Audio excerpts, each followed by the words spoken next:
Hey, good morning or good afternoon, depending on when you're watching this video.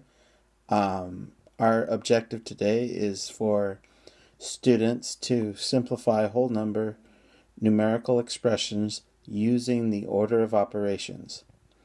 All right, so uh, students, let's take a moment to try to solve this based on your own knowledge of order of operations. Uh, Up to this point, if you are a fifth grader looking at this problem and don't have a lot of experience, uh, many of you probably think that the best thing to do right now is to follow that old tradition of left to right. Now that works very well if you are, solving a problem that's one type. Well, Mr. Holly, I can tell it's clearly two types. Well, no, I'm not talking about that because to this point you've solved problems that were, say, addition and subtraction mostly, where they had multiple sets. Otherwise, you did one thing. You did one set of multiplication, then you did the division, then you did the adding or whatever. But never, probably, if this looks strange to you, maybe you've never done these two different types, because when you did adding and subtracting, well, that's the same type. And when you do multiplying and dividing, it's also the same type. And so then the left and right would work fine, but not in this case. So if that made no sense to you, then I would say that chances are this was your answer, because you did the traditional left to right and you came up with the number 56. Because you just said, well, I'm supposed to do this first, left to right, 5 plus 3 is 8. 8 times 7 is 56. Well, actually, that's not what you do. There are certain conventions that have been in place for a very, very long time. That means all of the mathematicians all around the world all agreed that you would follow the same process. You would do multiplying and dividing long before you would do adding and subtracting. But when you would do that one, you would obviously respect the process based on left to right. So that's where we get stuck on, because we're stuck on that convention of left to right. But there's another convention. That convention is called order of operations. And that dictates to us that we do one type over a different type. So let's talk about that. So first, as we mentioned before, you have certain conventions that we follow. And that convention is the order of operations, which kicks in, and which supersedes just the simple left to right, even though order of operations includes left to right, but based on a certain type. So this would have been the correct way in which you should have solved it, okay, respecting the process of multiplying first and then adding. So let's talk about how that works.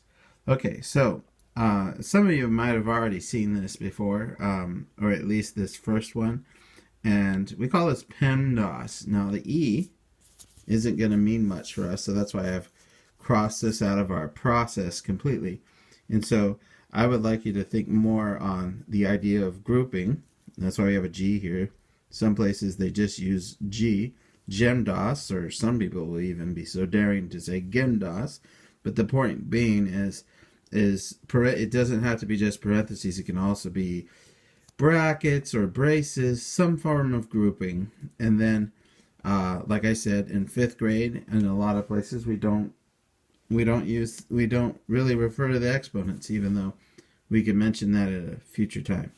So it's grouping, then it's multiplication and division, but it's a question of left to right. So you can do a division first if the division is mentioned first, closest to the left. Then you're going to do the division first instead of the multiplication. So be careful of that, because some people will be like, well, I'm following the pattern and I'm supposed to do M first, then no, it's left to right. And theoretically, if we're doing a problem where it has lots of grouping, just do one set of grouping first, preferably just to keep our sanity. Let's do the left parentheses first. So if you have two sets of parentheses or three sets, do the first one furthest to the left. But honestly, you could actually solve all the parentheses at once, but it's not recommended because that's another convention about math. And that one is more like, well, a rule of thumb. And that convention is step by step. So take it easy, take it slow, and you will get it right. All right. As long as you follow the conventions, of course. All right, so let's move it on. Okay, so as we were talking, we have PEMDAS and we have GEMDAS, okay? And with the G, or the P for parentheses, or G for grouping, we have parentheses, we have brackets, and we have braces. So that problem that we solved where you might have made the mistake and chosen 56, well, that would have been right if we had the parentheses there, or if we had the brackets there around those first two. Then the adding would have superseded the multiplying, but the multiplying is considered a type, or the dividing is considered a type that's higher than adding. And if you think about it, when you are talking about multiplication is just a question of grouping as well. So, we have PEMDAS and GEMDAS, and you have the grouping of braces, or parentheses, brackets, and braces. But when you think about it, what do you think multiplication is? It's 7 groups of 8. It's 7 groups of 8. Same thing. Again and again, it's just 7 groups of 8. So it's groupings come first, and then division is the same thing. It's just splitting into groups, or taking a large number and splitting it into so many groups. Like here, it would be splitting it into groups of 4. We have 4 people, and there's 16 cookies. How much is in each group? Well, or each box? Well, or how many cookies does each person get? They get 4, so it's still a grouping.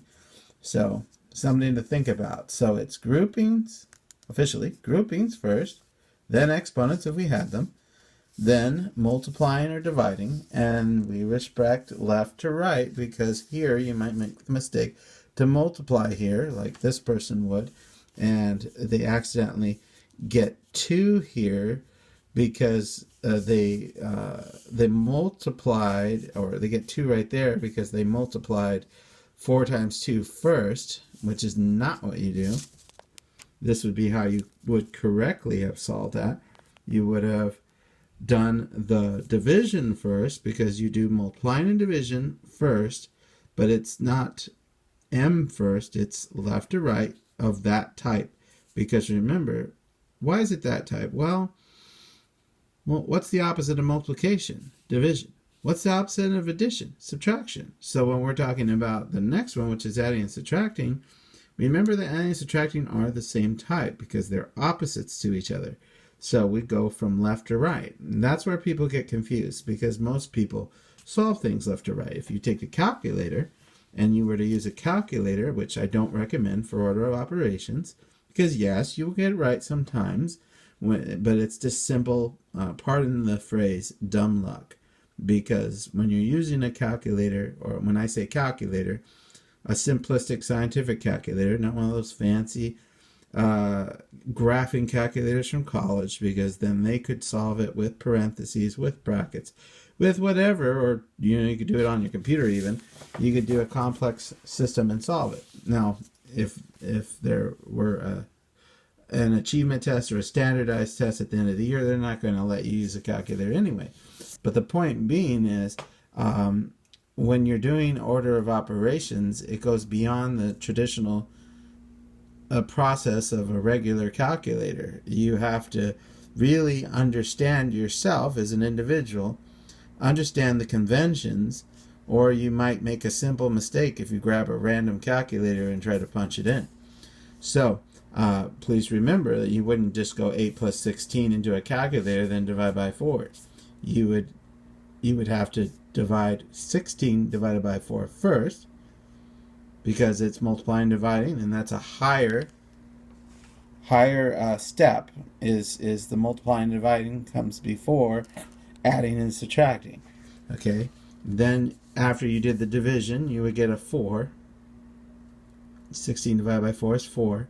Then you multiply this 2, it becomes 8. And then 8 plus 8. And the answer would be 16. I want you to notice something. Now, I could have shifted this over a little bit. You know, granted, you don't have to do this, but I would recommend that when you're doing this, give yourself some space. But also notice how I try to line these up. And as I solve, I try to get this closer to where I had this function, 16 divided by 4, keep it more over here. So as to, you know, understand what am I doing and what is the process. You know, just make it clear, make it easy for yourself, and please, above all, do only one step at a time. This will keep you from making very simple mistakes. Alright, now finally we're on adding or subtracting left to right. So here we have a problem, and it's 18 minus 10 plus 5.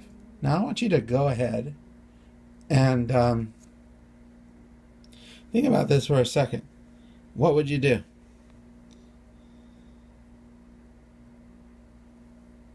Okay, well, this is what you would not do. Okay, you could, if you were to say, well, I see adding first, so I'm going to add this first. Now, this might not actually be your typical response, because you've already done this kind of problems before. 3rd grade, 2nd grade, 1st grade, you were taught to go left to right. So that wasn't a problem for you. You would have never decided to do this. But when we dropped this bomb and started talking to you about PEMDAS and GEMDAS, that's when we're like, oh wow, I really got to look at this. I really have to do adding first. Hello, there's a little arrow reminding you, you still follow the left or right when you're focusing on the similar types. So please remember to do that.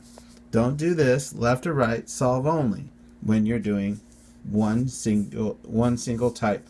So when you've already solved the multiplication, maybe this was 9 times 2, or maybe this was 5 times 2, or maybe this was 30 divided by 6.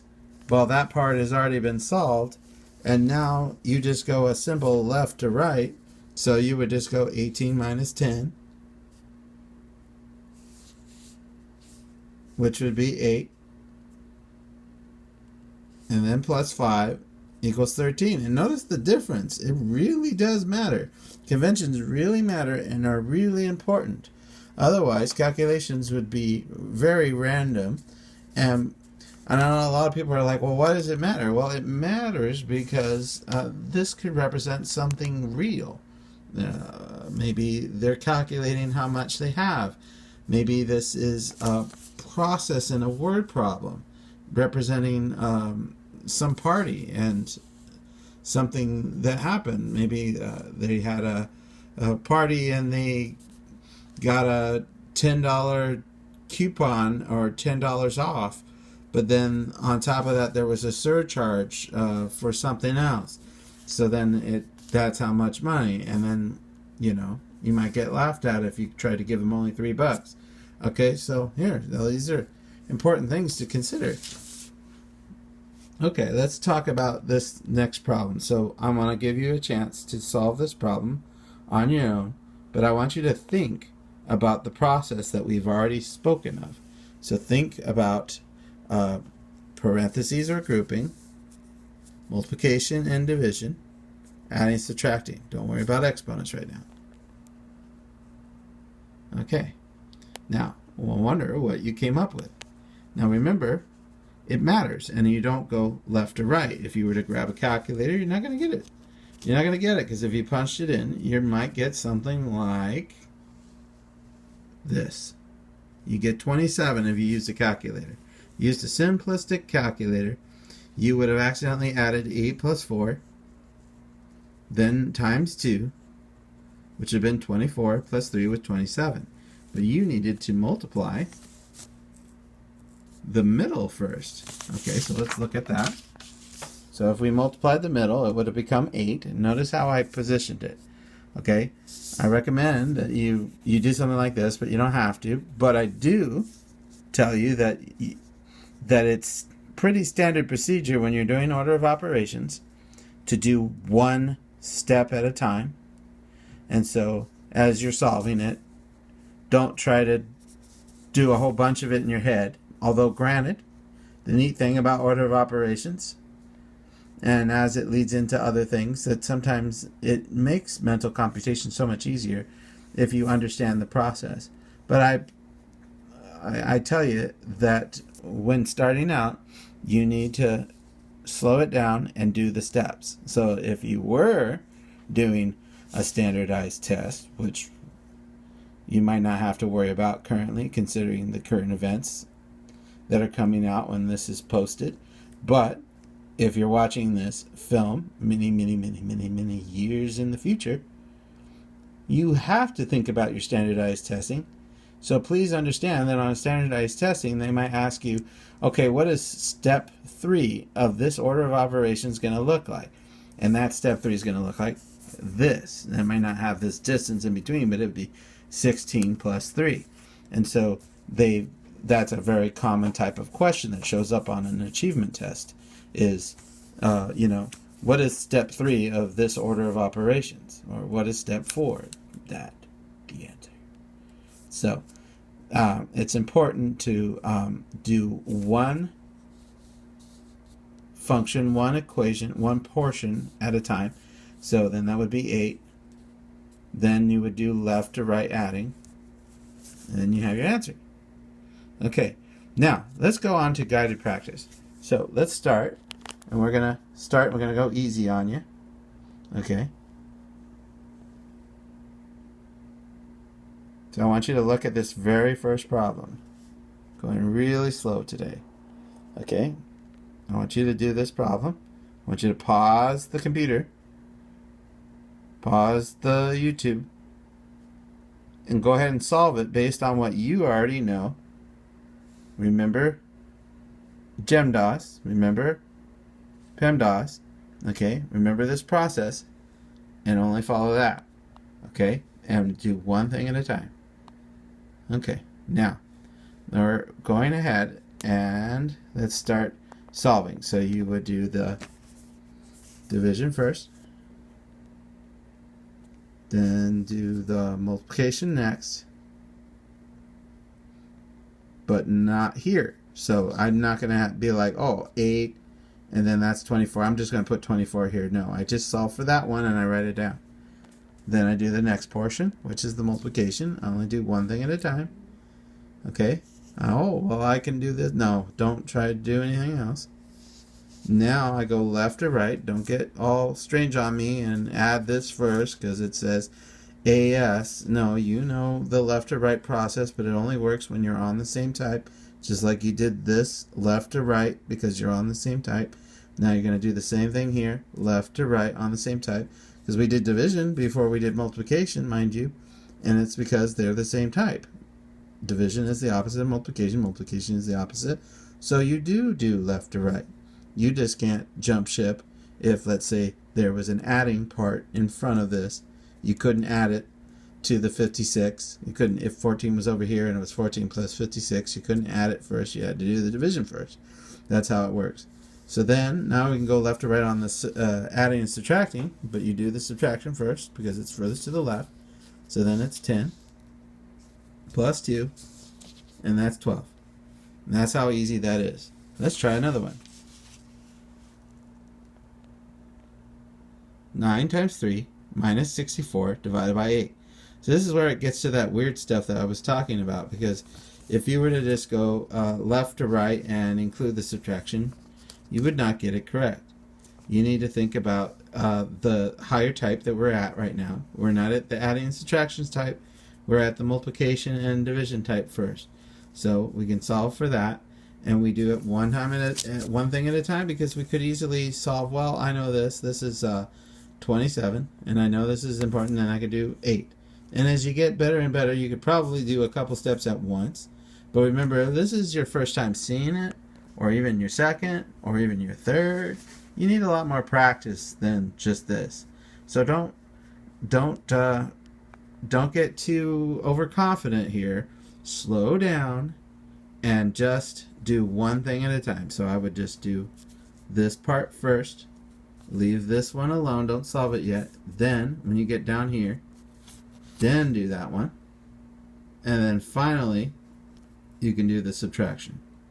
So, like I said, you can't depend on a simple calculator to solve this. You need to remember the order of operation and its steps. So, that's that for that one. Okay, now, on to the next. So we are, again, here we go. This is a problem where you have the parentheses here, and it says 7 plus 8, and divided by 3 times 4. Now this is one of those weird ones that if a student had just saw this and they were trying to convince me, oh, I can just use a calculator to solve order of operations.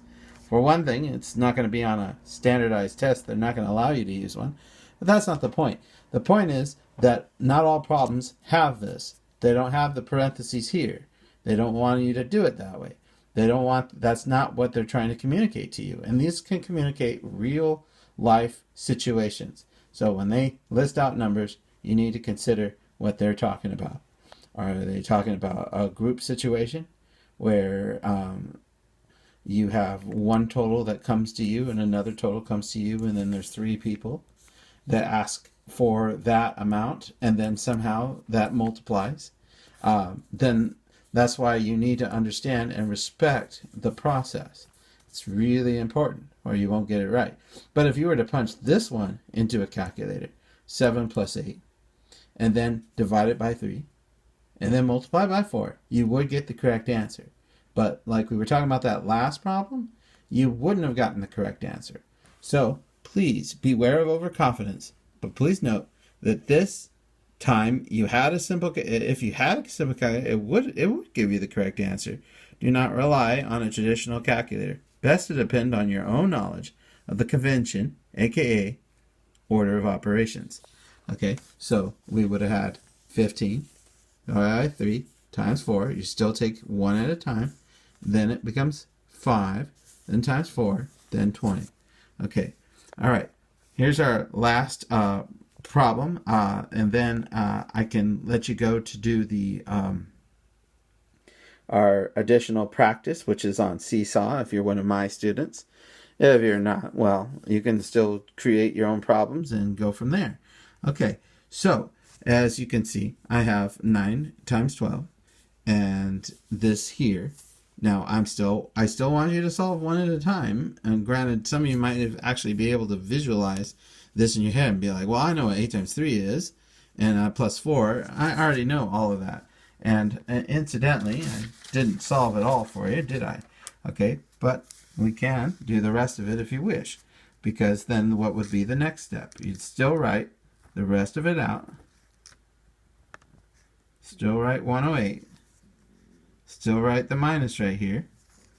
And then we solve this part right here. What would that be? So that would be 24 plus 4. I know you can visualize it already. That's why I said slow your roll and only solve for one thing at a time. And then as you solve, that's why even when you're in parentheses, you only do one thing at a time. Don't say, well, I'm in parentheses, I solve it all. No, because sometimes a parenthesis could have a lot of expressions, so you still follow the order. You do the multiplication first, then the adding, because they're 2 different types. Then you add them together, and that becomes what? 28. And you could easily do that in your head. 8 minus 8 would be 100 minus 20. Be 80. Notice how I'm spacing it and how I put it under here. It's just a convenience thing here for that process, but please note that this is what they tell you to do, is they tell you to do one step at a time, and they tell you to do one type after another, and it has to be of starting with groupings, multiplication and division, then finally adding and subtracting. And granted, right after grouping, you would have exponents. But we don't need to worry about those right now. Okay, so that's how you would do that. Okay, so now I recommend that you would go on to the Seesaw and look up parents that are my parents of my students. Have your child look up the assignment on their that should be posted on their Seesaw. And if you are a parent or student of another one of the teachers associated with me, then you can also ask them about it, because they should be aware of it and probably have it posted. If not, they can easily post it for you as well. All right. So thank you, and I have one more thing if you want to continue, because there is an extended to this. The extended is pretty simple. What about a problem like this, or like this one? Because the thing is, we've been talking about order of operations, how important it is, but yet something in the back of your head remembers these kinds of problems. These problems are not actually new to a fifth grader. A fourth grader, third grader has seen these kinds of problems before. In fact, I think they might have even talking about this before, and you know quite well that you can manipulate these kinds of problems. Why? Well, simply because when you have an expression that has only adding or only multiplying, there are special properties that allow you to solve out of order or group solve. We call these commutative and associative properties, respectively. They only work when adding is only present in an expression, or when multiplication is only present. Okay, so let's start with an example of that 8 plus 6 plus 2. We can move that around to a more simplistic one that you're more familiar with an easier addition fact, because some might look at 8 plus 6 and then like, I can't remember that. Oh, I can't remember that. But I do remember 8 plus 2. Oh, 8 plus 2, that's 10. 10 plus 6. And that enables us to actually do this without even writing it out like we're doing it here. So just like we did the order of operations where we laid it out step by step doing one thing, this doesn't necessarily have to be out on paper. This is your brain. And granted, if you're much older, 8 plus 6 means nothing to you. It's like, but there's probably a couple fifth graders in the room that still kind of hesitate and do that finger thing. And there's nothing wrong with doing the finger counting. But note that even the finger counter probably knows what 8 plus 2 is. So if you were to just move these around, either in your head or on paper, and say, oh, well, I really hate having to count on my fingers right now, so I'm just going to go 8 plus 2. Oh, that's 10. 10 plus 6. Hey, I even know that one because that just drops in through the 0. And that becomes 16. Boom. And so, obviously, you're going to go left to right. If you were to be one of those people who'd be like, yeah, I still don't want to do it on paper. So, in my head. So I do it on paper instead. That's great. What about multiplication? It works the same way. So, again, I have 5 times 3 times 6. And maybe it's not easiest for you to think of it as 15 times 6. You're like, I don't know what 15 times 6 is. But I know what 5 times 6 is. That's 30. And maybe I don't know what 30 times 3 is, but I know what 3 times 3 is. And that is 9. And then I put the 0 back. That's 90. Boom. If you don't believe me, just add 33 times and you'll get 90. Boom. Okay, so that's how easy commutative property is. And commutative property means moving the numbers around to make it easier for you, whatever that is. Okay? And now let's move on to associative property. Example of associative property, let's go back to the same problem. And associative property is where you use groupings to focus on a certain portion first. So let's say you want to do 6 plus 2. The order of operations say you go left to right. But when you're only adding, or when you're only multiplying, you can do this instead. You can follow the associative property and just make a grouping. Well, there wasn't parentheses there. There wasn't braces or brackets there. Yes, but you can put them there because that's just how it is. Okay, if you don't believe me, take a calculator and add it any which way you want and you will still get the same answer. If you had, like, in fact, a magic trick, put 20 numbers of only adding, write them out. If you were to write all those adding problems together, there's 20 numbers and you're adding them all, just add them wherever, which way you do, as long as you cross out the ones that you've already added, and you will find out that every time you will come up with the same answer. Granted that you typed them in correctly, of course, and you didn't repeat anything, you would get the same answer no matter what. That's the beauty of the properties of adding and the properties of multiplication. It only works for those two types because it doesn't work with subtraction. It would make it too small, or division. It would make it too small, too quick, and each time it would be different. And so it only works with adding, and it only works with multiplying. And that's the beauty of that. And so you can see the convenience here. For this one, I chose to do these two together because I do know what 15 times 6, but granted, I was already going left to right, so really did I have to put it? That's up to you. But remember that when we talk about these properties, we're talking about even larger problems than these. You're talking about an expression maybe that's extremely long and it's nothing but multiplication, or extremely long and it's nothing but adding. And it wouldn't matter which ones you choose, it's just your convenience. So you could look at a problem and do a lot of it on your head, if not most of it, or all of it, and then solve it. So for me, I might write a little bit here. I might have to flip this up on top and multiply 15 times 6 with 6 underneath, and then carry, but I would still figure it out. Or I could do it the other way, and 3 times 6, put the parentheses around 3 times 6 and multiply by 5, but I'd probably put it on top of each other to solve it because or I'd have to use distributive property. But that's an additional thing, also a property of multiplication, but not of addition. But that's a different thing. Okay, but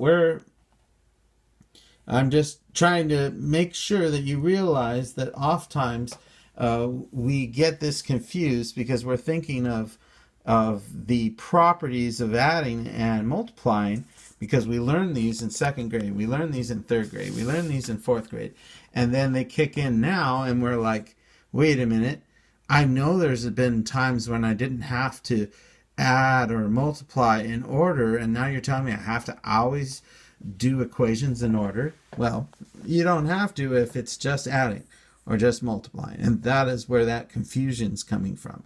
It's coming from these properties of associative and commutative. Okay. Now, extended practice for this would be very simple. We have 12 plus 19 plus 8 plus 1. So I want you to think about it. What would you do here for this problem? Well, if I did commutative, I could move 12 and 8 together, which would be what? You're right, 20. And then if I move 19 plus 1 here, that would be another 20. So 20 plus 20, what is that? You're right. It's 40. And notice I solved it in my head. Okay? What about associative? Well, associative is not as convenient. But sometimes it is. Like we did up here, it was very convenient to do it. It was very convenient and it helped us out a lot because otherwise it would have been 8 plus 6. But we chose 6 plus 2 and we still got something nice, even though we didn't move the 2 over to the 8. We still got a pretty easy way to process it, especially if I'm a person that's struggling with my counting process because I don't know this fact of 8 plus 6 very well. Okay? But in this case, because the problem was very small, it wasn't a really long problem, I didn't see the convenience of associative property here. In fact, I noticed that it was still a left to right process. And granted, you don't have to use one of these properties. You can go just left to right. You can do the work. But it can often be easier, and it can often be easier even with associative. And yet I can't really see a really easy one right now for this one, but maybe you can. Maybe you don't find anything wrong with seeing that this here is 31. Maybe you see it easier. Oh, I see 10 and then 10 and I get 20 and 2 plus 9, that's 31. 31, oh, that's 38. So I could put a parentheses around here and then go, oh, 31, and then that's Or you could say, oh, that's just left to right. That's easy. Or maybe I find it convenient to add this part right here. In fact, I can see how it would be helpful. Put a parentheses around here. 8 plus 1 is 9. 9 plus 19, well, let's see, that would be 18. And then another 10, that'd be 28. Oh, and then here we have 28 plus 10 here would be 30, and then 8 plus 2 would be, that would make another 10. That would be 4. You could see the process completed and be like, oh yeah, I can see why it's 40. Okay, all right, let's try this one. 2 times 8 times 5 times 3. Well, I could multiply this here in the middle, and that's 40. Then times 2, that's 80. And then 80 times 3. Well, I don't know what 80 times 3 is, but I know that 8 times 3 is 24. Put the 0 back, and what would I get? You're right. 240 it is. Okay. Is there any other way I could have done it? Yeah, I could have done associative property as well. I could have done parentheses around here. Call this 15. 5 times 3 is 15. 15 times 8, maybe I know what that is. And be like, oh, 15 times 8, that's easy. That's, what would that be? 15 times 8.